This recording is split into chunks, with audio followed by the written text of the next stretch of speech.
একটা গল্প পড়ে শোনাবো। চলুন সে গল্পটি শুরু করি। গল্পটির শিরোনাম হচ্ছে মাঝামাঝি শূন্যস্থান পূরণ করা। একজন ব্যক্তি তার ভাইকে একটি বালতি পাথর দিয়ে পূর্ণ করতে বলল। এক বড় ভাই তার ছোট ভাইকে বলল বালতি পাথর দিয়ে পূর্ণ করতে। ফলে সে বালতিটিকে পাথর দিয়ে পূর্ণ করে ফেলল। অতঃপর ছোট ভাইকে বড় ভাই বলল, আরো ভর্তি করতে থাকো। উত্তরে ছোট ভাই বড় ভাইকে বলল, বালতি শেষ পর্যন্ত পরিপূর্ণ হয়ে গেছে, কি দিয়ে পরিপূর্ণ করব, কি ভরাবো? তখন বড় ভাই বলল যে বালতিতে এখনো জায়গা ফাঁকা আছে, আরো ভর্তি করো। অতঃপর তার ছোট ভাই ছোট ছোট কিছু পাথর দিয়ে বড় পাথরের মাঝখানের ফাঁকা জায়গাগুলোও পূর্ণ করে দিল। কিন্তু তাতেও বড় ভাই সন্তুষ্ট হলো না। সে বলল যে তুমি আরো পূর্ণ করো। এখন তার ছোট ভাই বুঝতে পারছিল না যে সে ঠিক কি দিয়ে বালতির ফাঁকা জায়গাগুলো পূর্ণ করবে। ভাবতে ভাবতে সে কিছু বালু নিয়ে আসলো এবং ছোট পাথরের মধ্যের ফাঁকা জায়গাগুলো বালু দিয়ে পূর্ণ করে দিল। চতুর্থবারও বড় ভাই ছোট ভাইকে বলল, বালতিটি আরো পূর্ণ করো, আরো ভরাও। অতঃপর ছোট ভাই রেগে গিয়ে উত্তেজিত হয়ে তার চেহারার দিকে তাকিয়ে বলল, আর কি পূর্ণ করব? তখন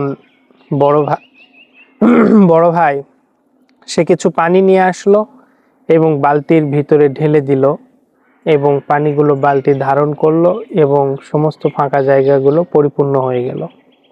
তো এখান থেকে আমাদের শিক্ষা নেওয়ার বিষয় আছে, সেটি হলো যে দেখুন, যখন বড় পাথরগুলো দেয়া হলো তখনও কিন্তু বালতি পূর্ণ হয় নাই, আরো কিছু ফাঁকা জায়গা ছিল। ছোট পাথরগুলো যখন দেয়া হলো বালতি তখনও ধারণ করলো।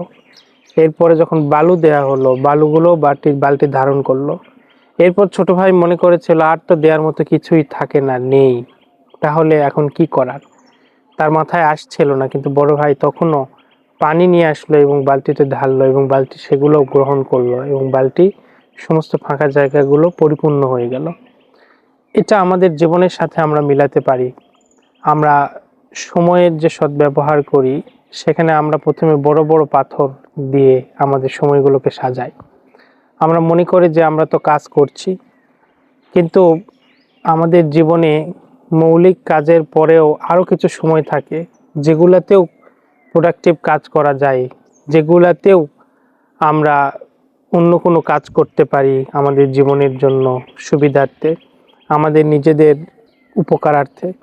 যে সময়গুলোকেও আমরা কাজে লাগাতে পারি, সেটা হয়তো এরকম বড় কাজের মতো না হোক, কিন্তু আমাদের জীবনে ছোট ছোট কোনো সার্ভিস, কোনো জীবন উপকরণ আহরণ থেকে শুরু করে যে কোনো কিছু আমরা করতে পারি। তো সময়ের এই ক্ষুদ্র ক্ষুদ্র ছোট ছোট মুহূর্তগুলো, ছোট ছোট স্পেসগুলোকেও যদি আমরা কাজে লাগাই তাহলে কিন্তু আমরা আরো অনেক কিছুই করতে পারি আমাদের এই ছোট্ট জীবনে। কিন্তু আমরা সাধারণত সেটা বুঝতে পারি না বা কিভাবে কাজে লাগাবো সেই আইডিয়াটা আমাদের মাথায় থাকে না। তো এই বড় ভাই এবং ছোট ভাইয়ের বালতি পূর্ণ করা, ফাঁকা জায়গা পূর্ণ করার গল্প থেকে আমরা জীবনের ক্ষুদ্র ক্ষুদ্র ছোট ছোট সময়গুলোকেও কোনো না কোনো কাজে লাগিয়ে জীবনকে সুন্দর করতে পারি, প্রোডাক্টিভ করতে পারি এবং আরো অর্থবহ করে তুলতে পারি।